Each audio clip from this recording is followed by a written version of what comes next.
ताज़ा तरीन वीडियोज़ के लिए चैनल को सब्सक्राइब करके बेल आइकन और ऑल नोटिफिकेशन पर क्लिक करें ताकि आपको मिले हर खबर सबसे पहले।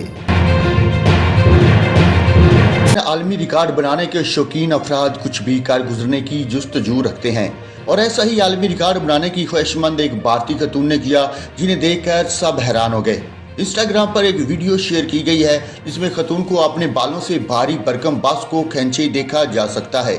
भारतीय मीडिया रिपोर्ट के मुताबिक वीडियो इटली के शहर मिलान में होने वाले लव शो डाई रिकॉर्ड का एक क्लिप है जिसमें आशा रानी ने 12,216 किलोग्राम की भारी भरकम गाड़ी को खींचकर एक अनोखा रिकॉर्ड कायम किया।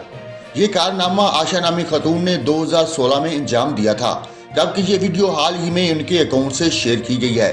वीडियो में देखा जा सकता है कि इस कारनामे के दौरान आशा ने ना रुकते हुए बालों से गाड़ी को खींचकर सबको हैरान कर दिया।